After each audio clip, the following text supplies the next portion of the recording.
It's the friggin' soccer show, bub.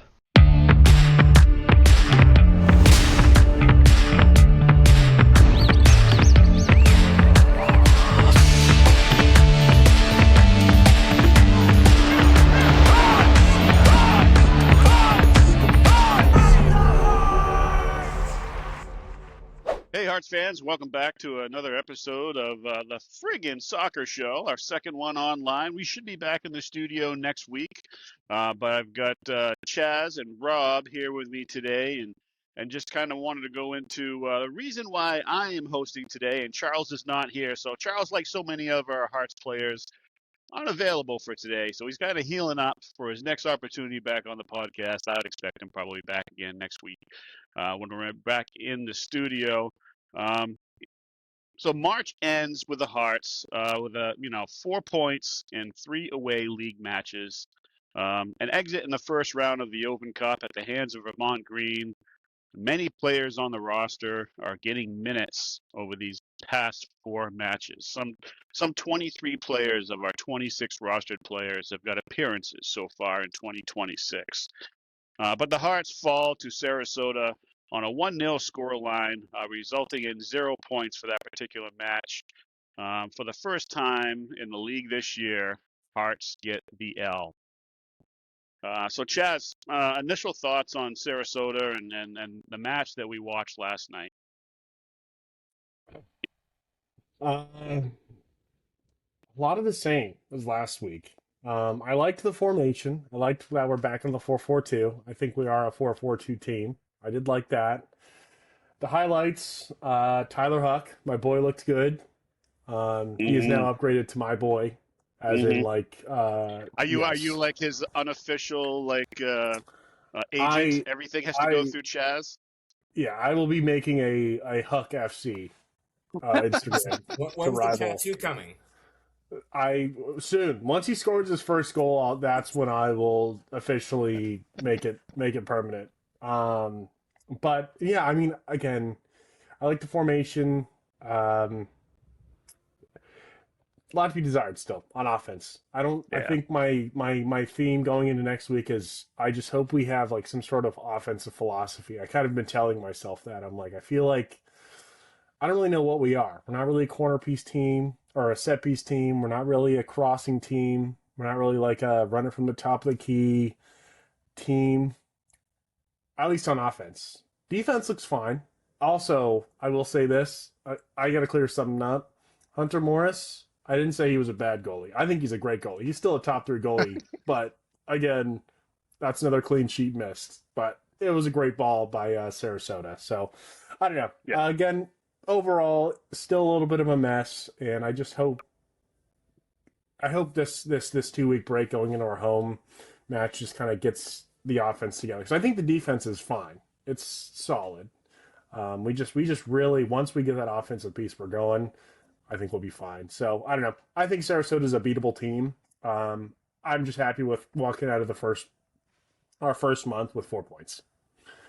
Yeah, Chaz, and to your point, we score 3 goals going up against the Cosmos in the first league game of the year, and we get our win and some 500 fan support down there and Hincliffe Stadium, and we had a good time, and we kick it off, and we're like, all right, this is looking good. And then we go to Vermont, no goals, and we're out of the Open Cup. And then we go over to AV Alta, which we knew would be a tough one, right? And 0-0, we come out with a point, we're good, but still no goals scored. And then we go down to Sarasota, 1-0. Still no goals scored. Did we score all of our goals in the first one of the season? I hope not. Man, I'm having flashbacks. I'm sad Charles isn't here. I know exactly. He knows exactly what I'm talking about. But yeah, I'm having flashbacks. Gosh, I hope not. But I mean, I guess we were having flashbacks to last year. We didn't score until what our like second or third game last year. It Yeah, was Patty. Was it Patty Lingual at I think so. It Clementa? was the first league goal. League goal. Yeah. Yep, I believe that's correct. So, Rob, it kind of comes up to kind of what was kind of brought up in the opener, right? Was we've got some 23 players of our 26 roster that have already got an appearance so far this year in all competitions. So I ask you, on top of your thoughts of Sarasota, Is this a good thing or a bad thing that we've got 23 people on appearance already in Game 3? Yeah, I guess I'll answer that one first and then talk about the game a little bit more generally. But I don't think it's necessarily a bad thing. I mean, we do got to remember we played in 2 competitions so far. So I don't think it's bad we've had 23 guys play. I think the problem lies in maybe how much we've relied on guys who maybe should have had a slower start to the season. We have heard from Bobby that preseason did not go exactly according to plan. There were a few hiccups. And I just don't know if the guys came into this campaign at the level of fitness they needed to be. And with the level of experience with playing with one another as would have been ideal. I think it's been a slow start to the season for us, for sure. I am not ready to ring the alarm bells yet about that, though. I think you look at a team like Union Omaha and their season last year, they had a really slow start, like a painfully slow start. But once that cart kind of started going down the hill, it picked up speed pretty quickly. I think something to remember about our current run of form is we haven't had a home game yet. That has been lacking. We have not had the guys get to experience, especially the new guys, I think, experience kind of what it's like to play at home, have that wind kind of at their backs. Once we have that, if we keep playing like this, I think we should talk a little bit more. But for right now, it's still so early in the campaign. I really don't think fans should be overwhelmingly concerned with how we're playing. I would like to see some guys come out on the pitch. We haven't really seen much of Titus. We haven't, Ollie was obviously out last night. Mikey has been in and out. I think, has Mikey only played one game? One game. Yeah, it's Got red been carded. a little, yeah, it's been a little rough. We haven't had a lot of experience out on the pitch right now. I'll name Breck Evans too. I mean, we only saw him at the Cosmos very briefly. So I think those are 4 guys we really want to see on the pitch as soon as possible. Once that happens, once we start playing home games, I think things are going to change. As far as Sarasota goes, I will just echo Chaz's comments. I don't think there's a philosophy being shown in terms of our offense right now, and it really is kicking us in the ass a bit. The other thing I'll bring up, and we obviously only gave away 1 goal last night, but there were a lot of really good kicks from the top of the box just outside that we let guys get into striking position from. And I was not a huge fan of that. And I do think that came down to maybe Mikey not being on the field. We didn't really have a midfielder that came back to help the back line and deal with those sort of situations. Because I do think the back line did a fairly good job at keeping control within the box and making sure there weren't a ton of guys running wild in there. But the actual top half of our zone did not really have any great presence to it. And because of that, Sarasota was able to take a lot of shots. Kind of unhindered, I felt. Thankfully, none of them really went in or Hunter stopped them all. But I think that's a pressure point, at least until Mikey comes back, which I think should be next match, because this was just a red card suspension. I think that's one match. Yeah, I think we really want to think about that this season, especially if Mikey is not going to be playing as regularly, if that becomes a thing, if he gets injured or something. So, yeah, those are my thoughts. Yeah, so we'll get into the first half of Sarasota and Hearts of Pine here in just a little bit. But yeah, to just kind of put my mark on what the Sarasota and Hearts game meant to me was, we've got a lot of revolving doors in terms of positions on the field and the amount of players we got going through here. So should it be a surprise to us that we're a bit disjointed going forward? No, it should not be, because the hardest thing in the game is to put the ball in the back of the net. And when you've got people revolving in and out of the lineup, to the tune of 23 people over 3 League One matches, it's going to be tough to kind of put it in the back of the net. That final execution, if you will, that clinical finish that you're looking for, it's tough to get right when the people are changing out all the time. And certain people like the ball in a certain spot, certain people deliver it in a certain way. All those little interchangeables change with every individual that you put in, right? So. I agree that we're going to continue to move through April, And hopefully through April, we see some progression. And when we reach the month of May, hopefully we have something close to a finished product for the Hearts of Pine. So only time will tell. Well, for the first half, just quickly into the lineup, and we have already kind of touched upon it just a little bit. 5 changes from the AV Alta lineup.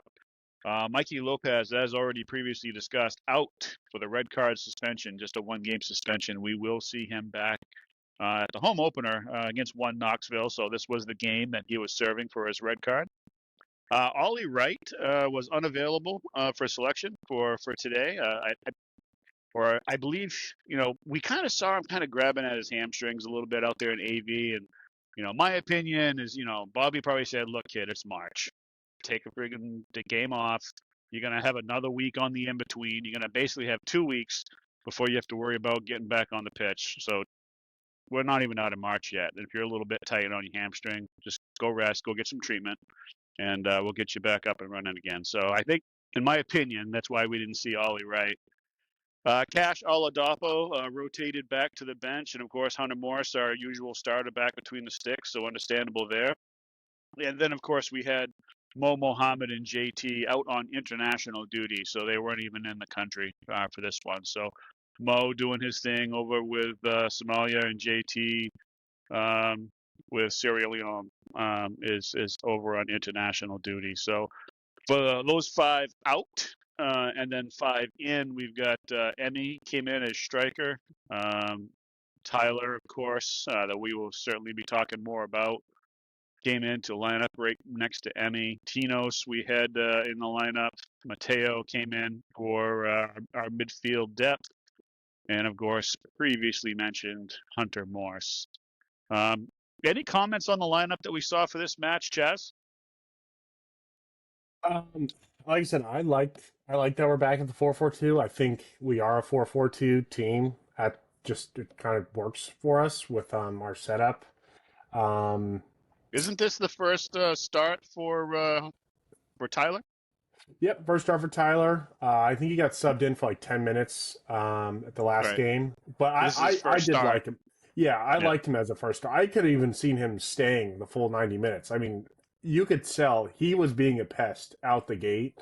Like he was really in their face even out the gate. Like, again, I did kind of like the combination of having Terzaghi and Huck, but I could see like having like a Huck and Titus combination could be fun. The back line I thought was fine. Again, I don't really have an issue with our back line. I did like Jaden Jones-Riley coming in. I think he's going to be really important. I think he did actually have a good move. My guess is I like the combination of Jaden Jones-Riley, Mateo, and then JJR, Kid, and then Huck as kind of like the 3 moving from defense, midfield to then offense. That's kind of my like vein that I'm theoretically in my head I think would be kind of like how they should be kind of that key piece. Over Wada, I don't really know where Wada was. Couldn't tell you where he was the entire game. Yeah, he was in his usual 10, but he was moving in depth up and down the field. Yeah. Yeah. I don't know. I'm trying not to be too negative. There were highlights. Jaden Jones-Riley looked good. Huck, I think, does need to stay. I did want to see more Abu because I know Abu is on a 25-day contract. Yeah. I think he will be important. I would be a little sad if we don't sign him, especially if Titus stays hurt. I don't know. I guess we still have Kunga. Right. That was kind of like the one I thought maybe we would see more Abu. I think Armour looks good on the left side. I don't think he's as fast as Nathan, but I think he definitely has some skill to stay. And again, he's the other guy on the performance contract that I think we should keep at this exact moment. So, I mean, overall, I think this is probably my favorite lineup as of the date, with the circumstances, of course. Right. But we'll see. So, Rob, any thoughts on the lineup? Anything that you would like to see in a little different starting 11?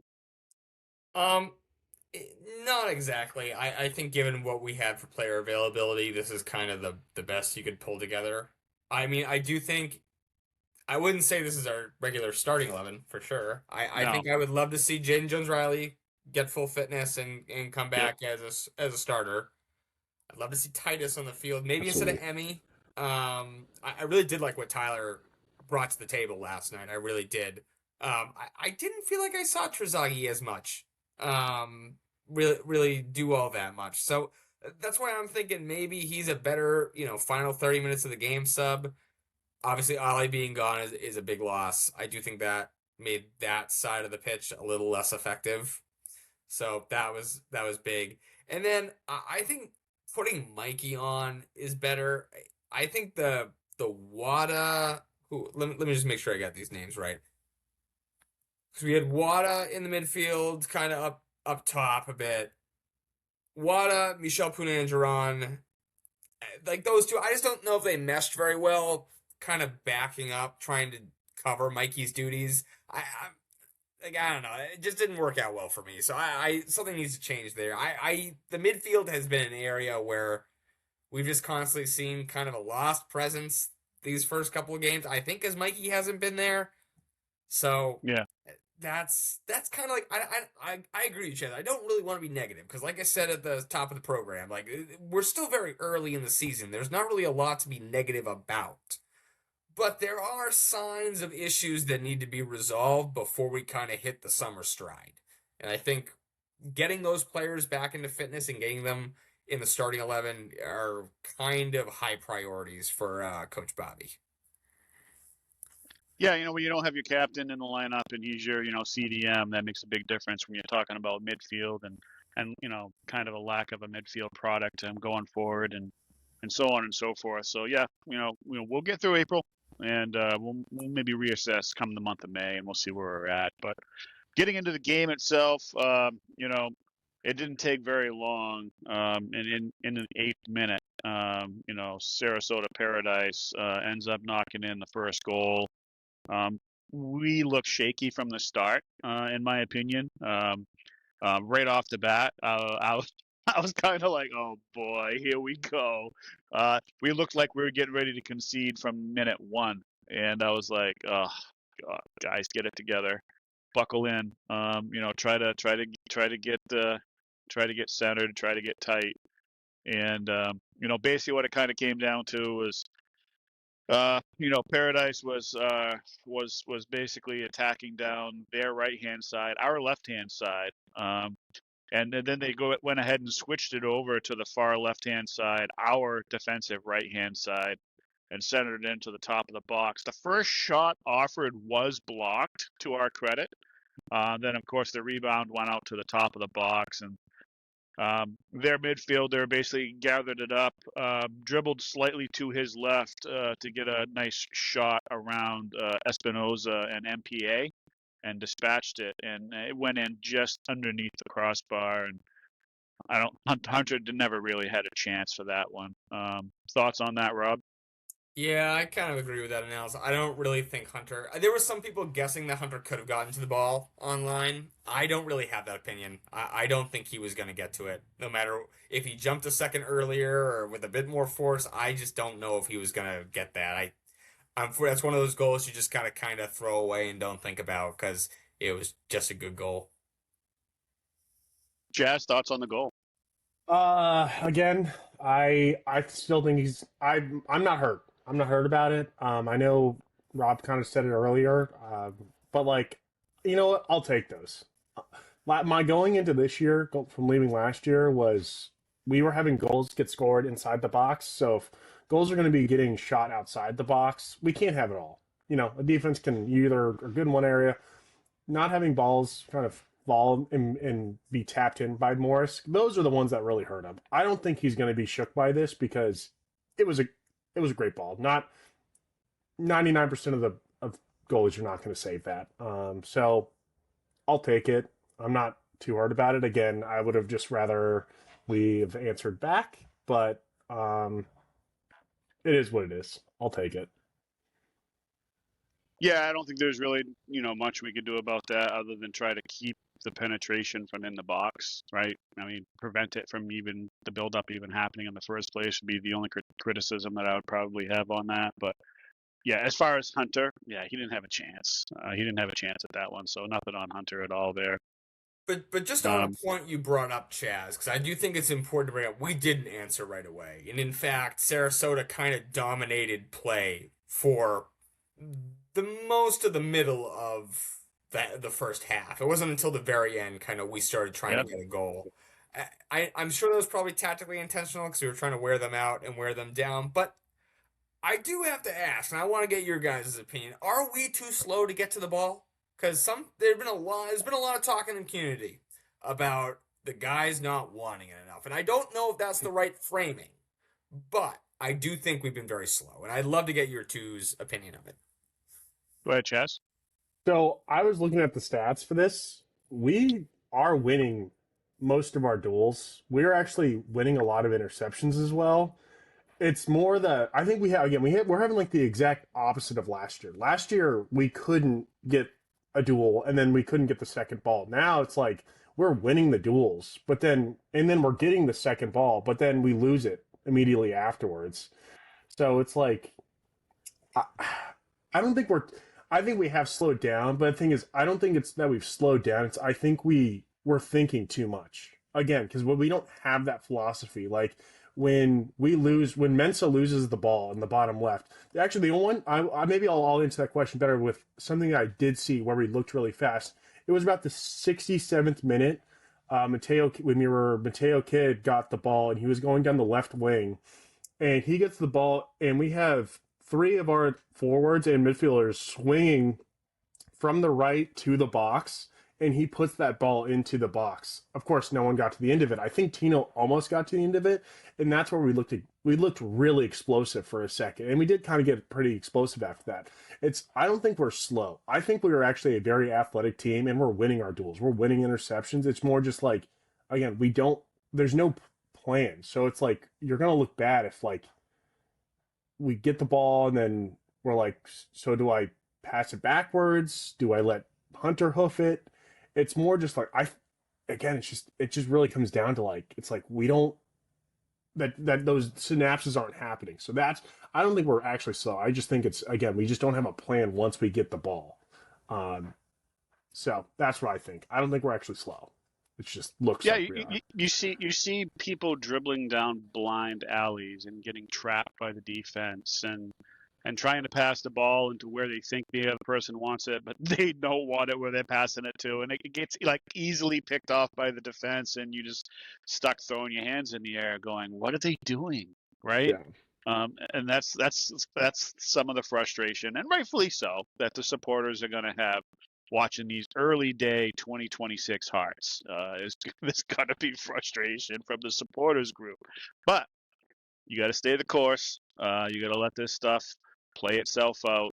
Hit the I believe button on the process, and head coach Bobby Murphy that he will get this right, but just give him time to cook.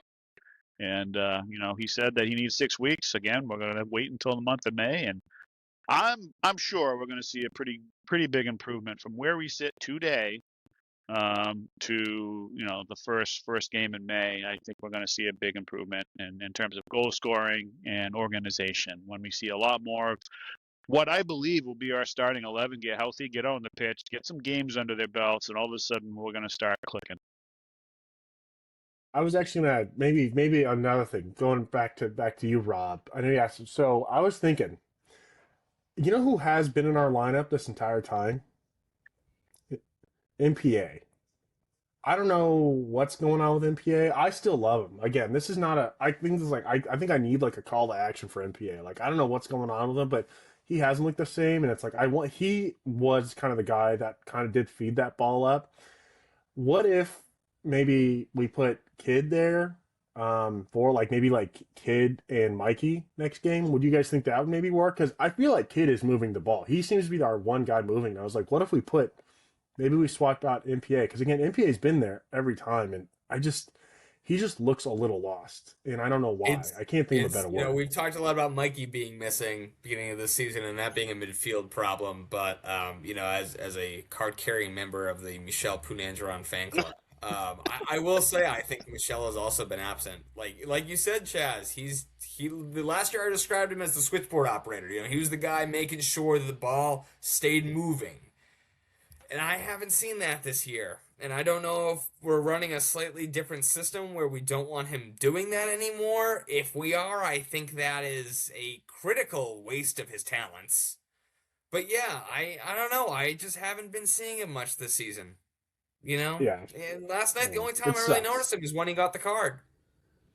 Yeah, yeah. I don't know. I mean, I feel like his is again a confidence thing, but it's just like I just don't know how to get him there, and I'm like maybe he needs a little bit of a break. Maybe put Mateo in there, and then if he Yeah, needs I don't think it's I don't necessarily know. maybe a bad idea as an experiment. I don't. My one thing I'll say about MPA though, and I kind of feel this way about our system in general. We've been very critical of saying there's no plan. We've only seen a broadcast for the most part. We saw a little bit at the Cosmos and a little bit at Vermont, but those were the first two games in the first week, so maybe things weren't totally set up and ready by then. But I do want to see some of these players play at Fitzpatrick and see what they're doing on the field every week, and because I think that gives everyone a better idea of how they're playing versus just watching the broadcast. So, but to your point, I don't think it's a bad idea necessarily. Yeah, I think I'm going to go ahead and certainly postpone any judgment on MPA due to the what we have been talking about there with all the players changing in and out all the time, and I certainly believe that he's definitely still the guy that we would want in the 8 spot. He just needs a little bit of solidarity in and around him, and certainly behind him. Yeah, I can't wait until we can actually start watching Breck Evans and Mbake Faye as our starting center backs for like a game or two would be great. That'd be nice, right? I don't know if I can allow this Kamali Green slander. I don't know if I can. Speak your mind, Hey, Chaz. Let's hear Breck it. Evans, Let's it's hear it. Breck Evans and Kamali Green all the way. I love you, Faye. I know you're new here, but don't you touch a hair on Green's head. Don't you dare. So you think Green will be the starting I right back, right center back then? Excuse me. Yeah, him, Breck and Green, I think are the center backs. That So is, he's switching positions. He's going from the left side to the right side. The left-footed hey, Kamali Green, the sophomore, is going to be right center back. that's fine. I think he's young. He can do it. He's already. He was a striker before, like a midfielder, right? I don't think he even was a center back in the beginning of his I career. understand he was a central defensive midfielder in college. I think he's only counting last year. I think might have been his 3rd year as center back, from what I understand. Okay. Yeah. I mean, I still think he's good enough to really play left or right, but I think Breck and him. I mean, hey, I did like Faye. Don't get me wrong. Yeah, I think he has done well, but I would like to see Breck and Kamali Green for a little bit, and then before Prince kind of fades in. But again, who knows? Maybe we end up going to a back five. If we go to back five, then have at it.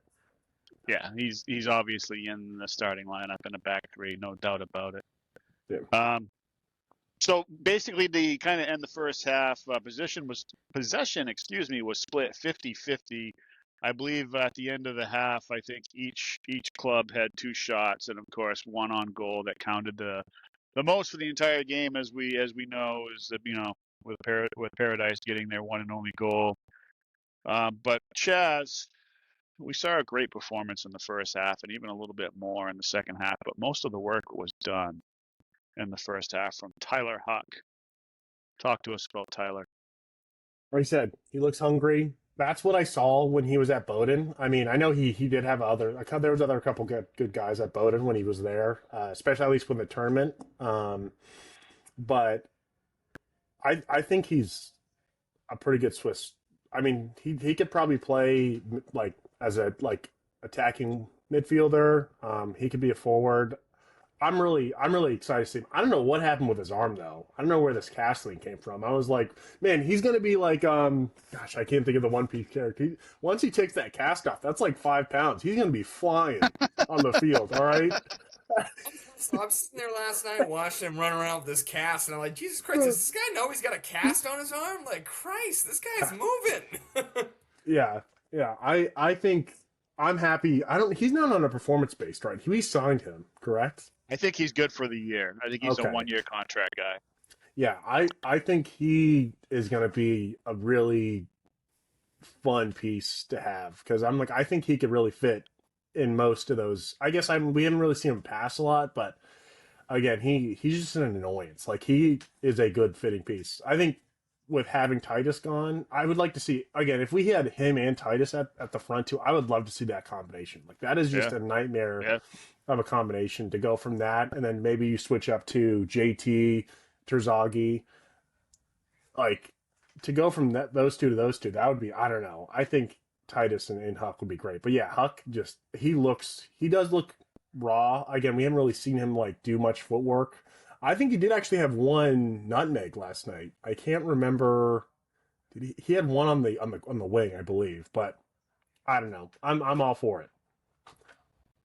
No, I saw him doing some L turns out there, and getting out of a double team defense. I saw him tracking back for the ball and making tackles back in his own third.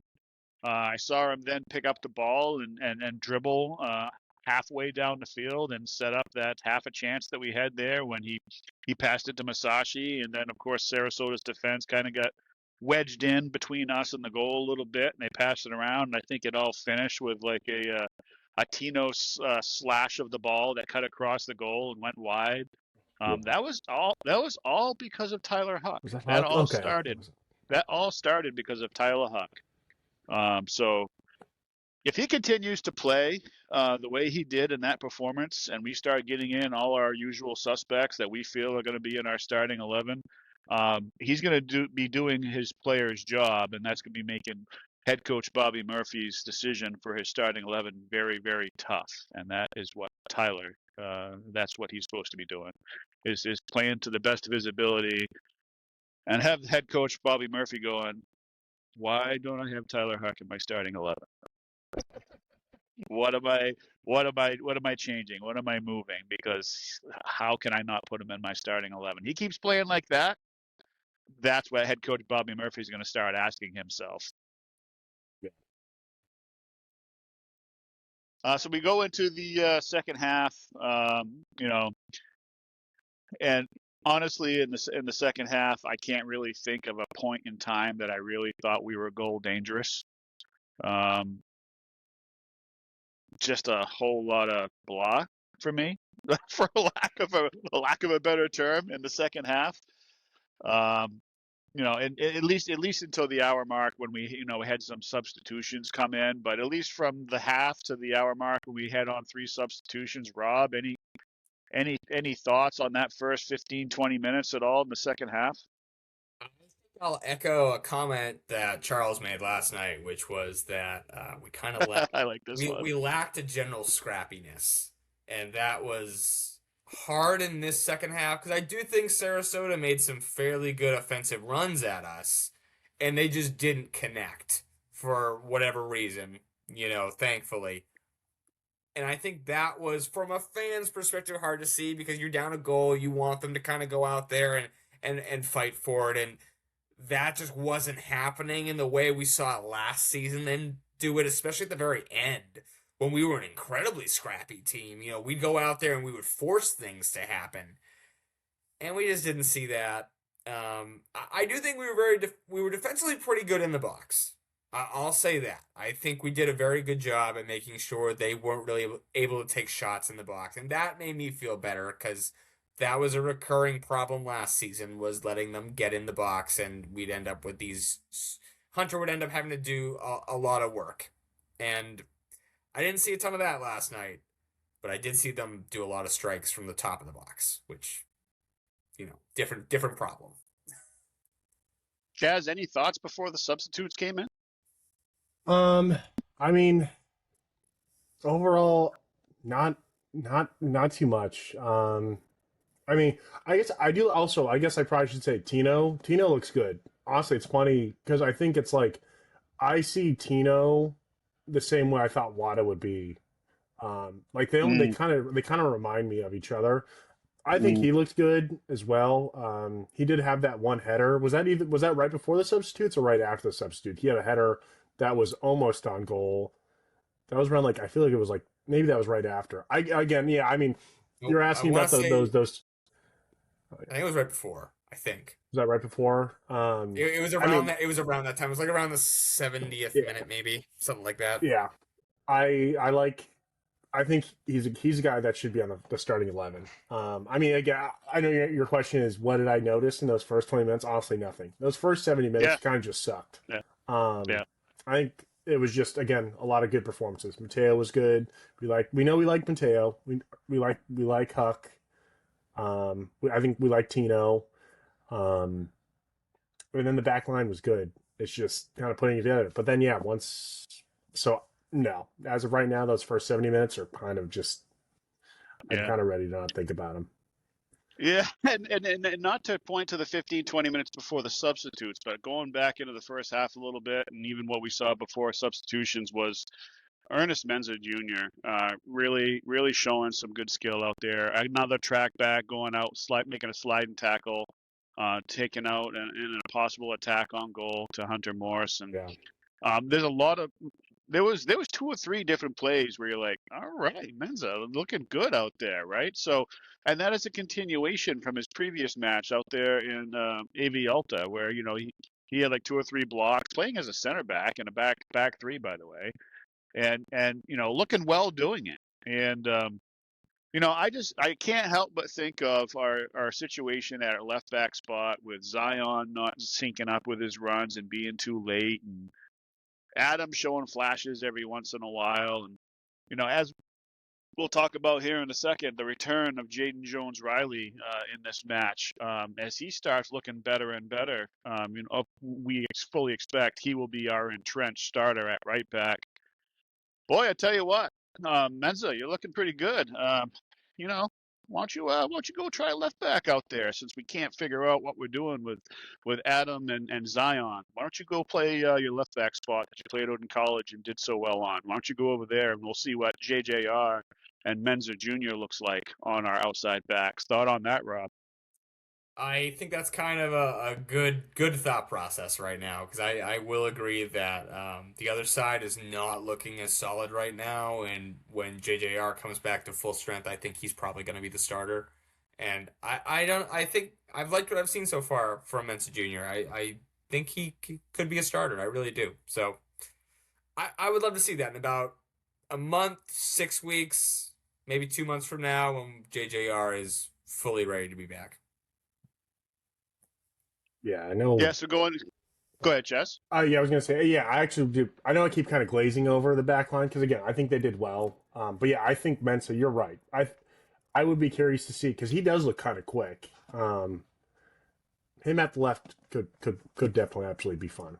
And then maybe like Scarlett and what's Espinoza? I don't really know. He's kind of the one guy. I don't really know what exactly he is. Is he a center back? Is he a wing back? I don't For know. me, he's a backup right center back. In Okay. behind. I know how you feel about this, but in behind Mbake Faye. We got depth back And there then this year. We got lots of choices. And I then Kamali Green is backed up to Breck Evans on the left side of that center back pairing. it's just weird to me like going into the season. Like I just feel like we have so many weapons everywhere. They're just like Yeah, I just don't know if we're again. It's like at this point, like yeah, let's just try them everywhere. I think Mensa yeah. could be over there, but then Mensa's center back for some reason. You're like, okay, So we go into the 63rd minute and we end up finding, making three substitutions. Head coach Bobby Murphy is trying to stir the pot, trying to get something going here for the lack of a better term, just basically stuck in the mud, hearts of pine in terms of going forward on the attacking side of things. And so Ernest Menza comes off for our beloved Jaden Jones-Riley, finally back after a year off with the ACL on his knee. And he will talk a little bit more about him here in just a little bit, but he was one of the three substitutions that came on. Tyler Huck off, Titus Washington on, and Adam Armour came off, and Zion came on at the left back role that we were previously talking about. Those two trying to sync up over on the left hand side. So Rob, did head coach Bobby Murphy get the substitutions right? I think so. It was good to see Jaden come back on. We knew that he was getting to the point where around now is when you start being ready to play again with the kind of injury he had and the kind of surgery he had. So glad to see him come back. I think he's a bit away from, like I just said, I think it's going to be a few more weeks before we see him kind of starting regularly. But it was good to see him back on. And then over on the left, I don't know what's going on over there. Armor doesn't, he just doesn't seem to gel as well necessarily, especially when you go into attack. So taking him off and putting Zion on, I don't know if it made a huge difference, but it was trying something new because Armor just didn't seem to be working all that well. I did just check though that side is the side that actually we shot a lot of attacks up last night statistically. So I don't know. Bobby clearly saw something he didn't like over there, so I think it was the right move. Yeah, if I had to make a way too early assessment of those two players on the left back side of the house, to me it looks like Adam is more of your traditional left back, defensive, get back, stop the ball from penetrating any further, stopping it about the midfield mark, or he might step over just a wee bit, but he's not going to go bombing forward on you or anything. To me, that's what I think you get with Adam Armour. Pretty good size to him. If Bobby wanted to play with a back three or something like that, maybe it's a possibility as left center back. If for whatever reason injuries decimate his possibilities there at left center back or something, or if he wanted to move some puzzle pieces around, Adam might be a good opportunity to go in there at left center back or whatever for a back three or something if Bobby so chooses. And I think Zion wants to be that attacking presence going forward, much like we saw with Nathan Messer and Ollie Wright. We understand he's miles off it, but it's early days, so we're trying to give him all the time that we can give him. I think he certainly got the ability to do that. We just need to see a little bit more time with him and Ollie. Maybe they can sync it up. Maybe they can pull it out of the fire and really, show something on an attacking side of things that we're going to love to see at Fitzpatrick Stadium. But that's my early assessment on those two positions. Chaz, any thoughts on that? Yeah, I mean, I think the only one I would have not done was I think it should have been Terzaghi for Washington instead of Huck for Washington. Again, that's my dream. Okay. Yeah, fair Um, enough. Yeah. because again, I mean, I think I Terzaghi, think that's a good shout. I think yeah, that's a good shout. yeah, I think Terzaghi is useful. I just think he's more of like he's kind of like he reminds me of like I know it's gonna hurt some people's feelings hearing this name again. Luis Gill in Spokane. He was the guy that ended our dream last year. Uh, He's just kind of like he's going to be in the right place at the right time and he won't mess it up kind of guy. I don't think, and I think he, don't get me wrong, he can create his own chances, but I think he's just like, that's what he's more of the guy that's going to just be like we get a ball in and he's just there and he gets one at the top of like the penalty box and it's going to be perfect. So again, that probably that one. You guys are right. Adam Armour is kind of like a more left back. And, now think about it. I wouldn't mind maybe Mensa. Maybe Mensa and Armor kind of switch out there. But yeah, I want I like Scarlett out on the left because again he is kind of more of that bombing forward kind of guy. We just again we don't know. Again, we just don't know. We don't know. Like I wish we could go into like these like locker rooms. I just wonder what the locker room is like because I feel like last year the locker room. I think we felt like the locker room was still a lot of fun. I don't know if that's changed.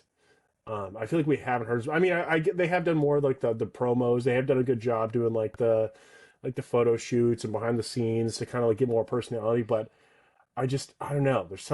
I just don't know what that key is missing. But I mean, outside of that, yeah, I like the changes. I like seeing Washington again. I like seeing Jordan Jones-Riley. And I think Scarlett's going to be eventually hopefully good. I guess just Armor needs to figure it out. I know I said we probably would sign him, but again, at this rate, I would probably keep him more as like as like a center back kind of guy.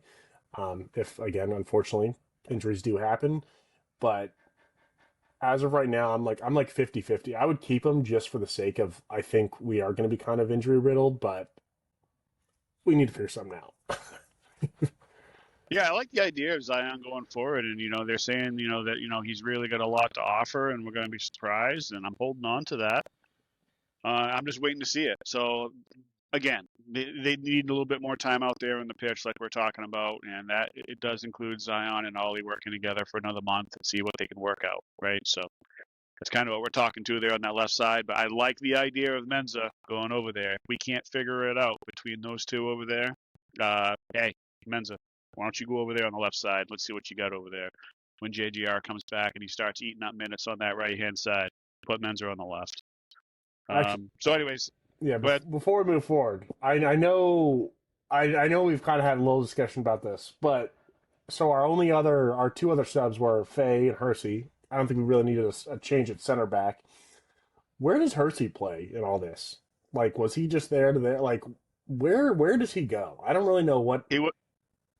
He would have came in for MPA. He's basically the number 8. Okay. He would and if let's say for argument's sake, Kid had to come out, right? Playing the number 6. In my opinion, the way I see it, we have to wait and actually see it. But the way I've got it in my head is basically if Kid came out, they'd probably slide over MPA. MPA would play the 6, and then basically Hersey would come in and play the 8. So MPA still calling the shots at the 6, but Hersey's playing the 8. That's the way I would see it if you had to make that substitution. So, of course, Jaden Jones-Riley came in, knocked off some rust. At times, you can see just a few hints of the old Jaden Jones-Riley coming out every once in a while. It was nice to see him get a touch on the ball in the first, 45, 50 seconds of him being out there on the pitch. I think it was Kamali Green made sure to get it over to him, make sure he gets some early touches, get his confidence built up a little bit. But I think it was late in the match, somewhere in the 80, 85th minute, somewhere in that neighborhood. There was a beautiful looking cross coming over from Jaden. I'm like, oh, here we go. Oh, we might get a shot or two here. Hold on, Jaden's warming up out there on the wing. We might actually get a nice look here on goal, but unfortunately, never really came. But you could see every once in a while, you'd see just a flicker of the old Jaden out there, and you'd be like, all right, he's knocking it off. It'd be nice. It's going to be great to see him get more and more time under his belt and start seeing the old Jaden coming back. Chess? Yeah, it was when his when he had his little minute docuseries come out, I think about a month ago. That was definitely one of the very heartwarming feelings to watch his recovery. I'm really happy he stuck with it. I was always seeing him in the team. I feel like he is still a really good team guy as well. But yeah, honestly, there he is. Honestly, my opinion, I don't think we're going to have Nathan Messer on the left anymore. I think our left is kind of locked down to being more of a defensive. I think Jaden Jones is going to be the guy that actually does come through and does push that ball. So after that video came out, I did just go back and look at his highlights, and man, that guy makes some great deep crosses from the midfield line. He's putting balls into the penalty boxes that got some heat on it. I'm see, so I think he's going to be the next thing. And I kind of want to challenge him because I remember the first time I met him at Bunker Brewing right before, a week before we even touched the field. And he said, yeah, this team's going to be a problem. And I was like, this is what we need right now. There's a lot of shit talking, and it was good. That's funny. Rob, thoughts on anything you saw from Jaden in his sub 30 minutes there down in Sarasota? I'm just excited to see him get better fitness, more in shape, back at it, and I'm excited for the summer. Yeah, I can't wait to see Jaden, in the summertime, probably back to his old self is probably the closest we'll probably see it. If we see it earlier, then great, but I don't expect to see the old Jaden until probably June time frame, somewhere in that neighborhood, probably. Yeah. Make it May. Make it May. He starts starting in May, but yeah, I think we're not going to see him fully until June. Yeah, Jaden, come on. That's a challenge. Come back in May, buddy. He may be starting regularly in May, that stuff. Yeah. But I don't know if we're going to see the old Jaden until Memorial Day. I just made it. I just made it into May. There we go. But we did. Head coach Bobby Murphy did have one more change. Tino's off in the 78th minute. Diogo Barbosa on, I saw Diogo muscling a few people out there on the pitch in the last 20 minutes or so. few passes up into the attacking side of things, but certainly wasn't enough. And of course, we ended up end the game with a 1-0 loss down there in Sarasota. Any final thoughts on the match at all, Rob? Yeah, I think we've kind of laid out where we need to go in terms of improvements for the squad. It's tough to lose on the road. I think I'd bring up what we brought up last week on the podcast when we drew. If we win all of our matches at home, and then we draw half and lose half on the road, we're gonna take the league. So I don't think we need to be concerned that we drew last week and we had a road loss this week. I think next week is the home opener. Let's focus on that. Jazz, any final thoughts on the loss at Sarasota? Yeah, no, same thing.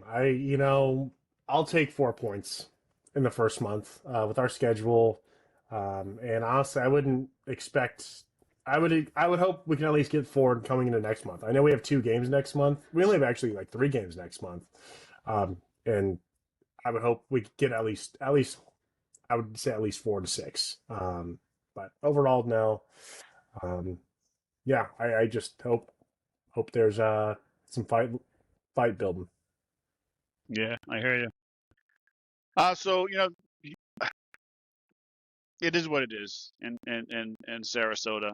You're gonna lose some on the road sometimes. I was really hoping we could get at least a point out of Sarasota. I was kind of painting a picture of maybe that scoreline could have been reversed, and maybe we could have snuck out 3 points on them on a 1-0. I was kind of probably my best guess on how we were going to get 3 points at Sarasota. I think Sarasota is going to be one of those teams. They're going to be flirting around that playoff line. In our preseason prediction in my table, they didn't make it, but they were just on the outside edges of that playoff spot. So we'll see how Sarasota looks as the year moves on. But at least early days, they're proving me correct, as they're probably going to be a problem for a lot of teams this year. They have some good pieces. I think they do have some good. They have some really solid pieces. That Bolianos guy, that guy came out of nowhere. I was telling some people I was with, I was like, yeah, we really hate that guy. She's like, why do you hate him? I was like, well, first of all, he doesn't play for the Hearts, but second of all, I don't know. He's a leg. Yeah, he does. Yeah, he does. So basically, to wrap it all up, the Pint of Positivity, sponsored by the June Cork Pub down on 66 3rd Street, Dover, New Hampshire, went and actually took in the game down there at the June Cork, watching the Sarasota and the Hearts of Pine, and went ahead and got myself some friggin' Scotched eggs to take it all in, and some fine pints of Guinness down there, and certainly enjoy them being a sponsor of the show, and appreciate them believing in what we're doing here at the Friggin' Soccer Show. And your pint of positivity for the Sarasota and Hearts of Pine is basically the return of Jaden Jones-Riley. Long recovery, lots of hard work that no one is going to be able to see that Jaden Jones-Riley put into his return back to the Hearts. And this is just basically a toast to Jaden Jones-Riley and all of the hard work that he put in, and the want to get back into the Hearts lineup and getting back into what he loves to do and play professional soccer here for the Hearts of Pine. So Jaden Jones-Riley, return to the Hearts of Pine, is your pint of positivity. Just so I'll leave dumb drink, but I got this flower space. Yeah, I thought it was some beverage. I was like, Chaz, you got some fun glassware at your house. You got to bring that down to the show when we're in the studio. Chaz is going to start drinking out of flower pots. Hey, any port in a storm, man. Any port in a storm. No judgment. So we'll transition into just a little bit of we'll just touch base a little bit here with a home opener. We, as discussed, we will be back in the studios this weekend, and we will dive into the home opener against One Knoxville. But Rob, we've talked before here. We got 26 players on the roster. We got 13 return, 13 brand new ones. What are some of the discussions, in your opinion, between the old hats, if you will, and then the new recruits on what they're about to experience here at Fitzpatrick Stadium. Yeah, I mean, I think it's going to be a lot of what we saw last season. You know, we know that every game is sold out, so we're certainly going to have, 6,000-ish fans there, sounds like, with the added seats. I think it's, I think for the players, it's going to be a big surprise for the new guys, because all the matches they've gone to so far this season, all of us know from watching the broadcast, they've been a little bit dull. Vermont was fun, for sure, but it was also freezing. So honestly, I don't care how much cheering there was. It made no impact on me as a fan. But I think when they see that many people that care about this team, this club, what it means to kind of represent Portland, I think that's going to be really big. For our returning players, I hope it serves as a point of motivation, a reminder for what they need to get done this season. I mean, I don't want to say they owe us anything, but I do think the goal of the season is to be better than they were last season. And it's helpful, I think, for them to play in front of so many fans and be reminded, oh, I'm playing for these guys. These are the people that have my back 100%. I need to give them something. So that's my hope. As far as One Knox coming to town, I think that just makes it even more interesting because they were our first home match last season as well. Yeah, they were.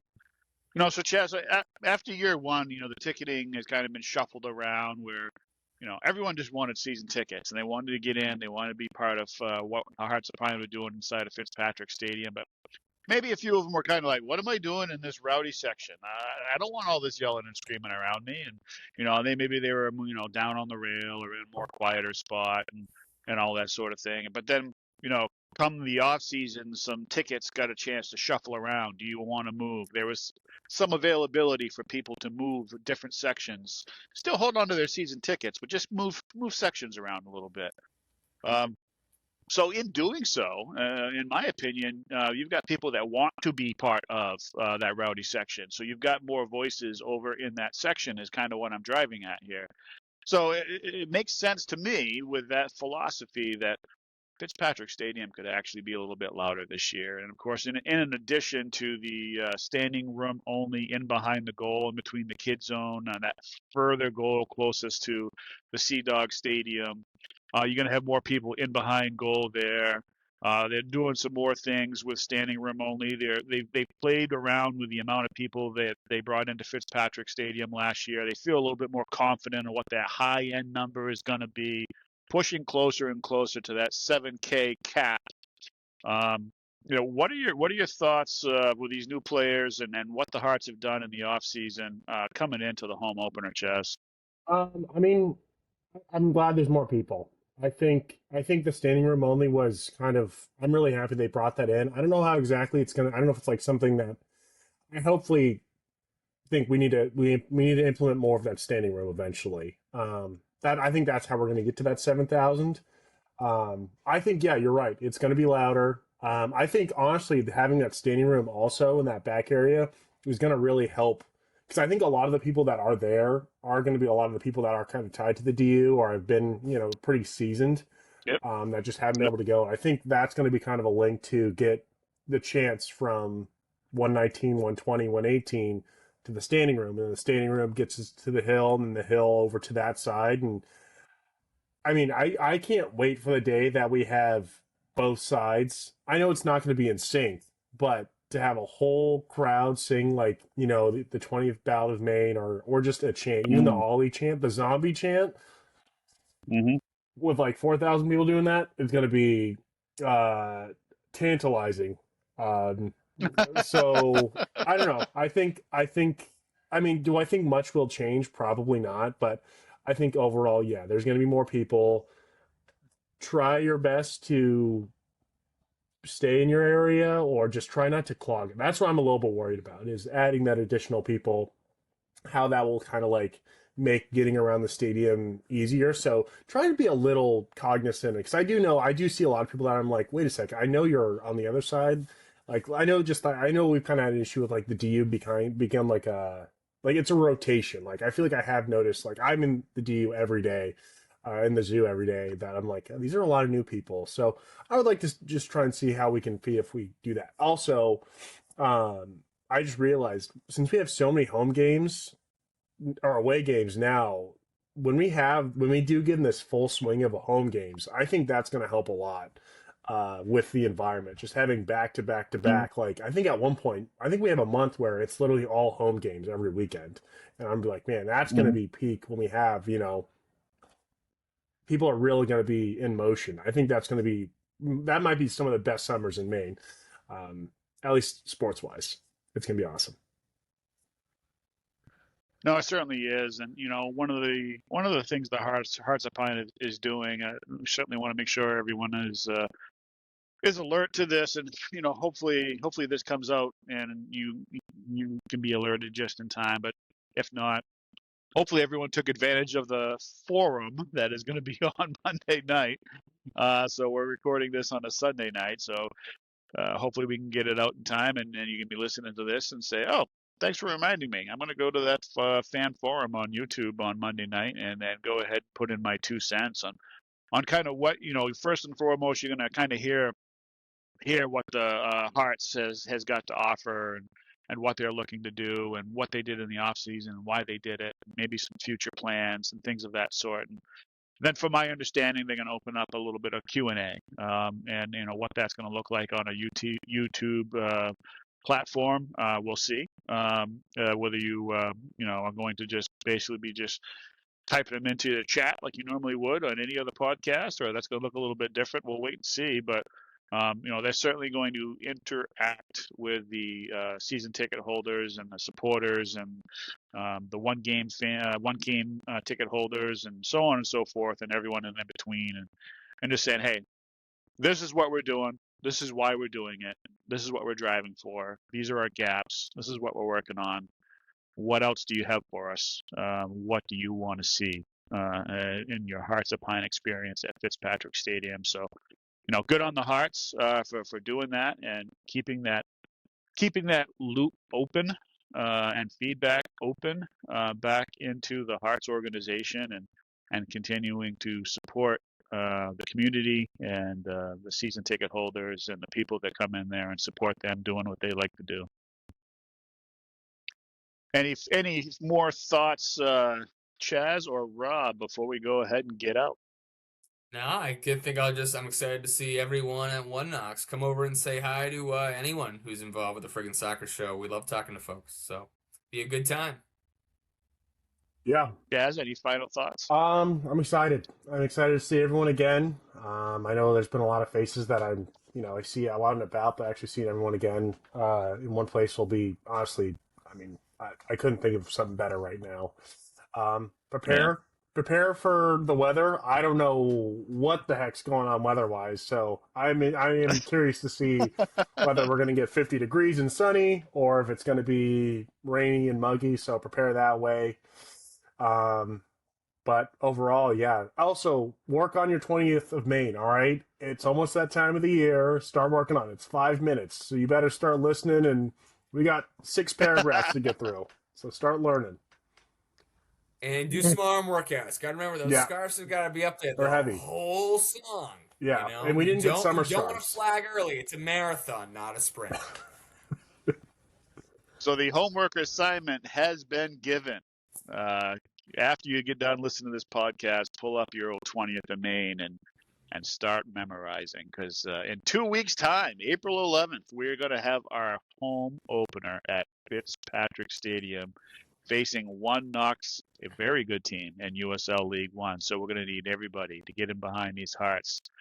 And let's see if we can get some goals on the scoreboard, get 3 points here at Fitzpatrick Stadium. We say, up the Hearts. Up the Hearts. Up the Hearts.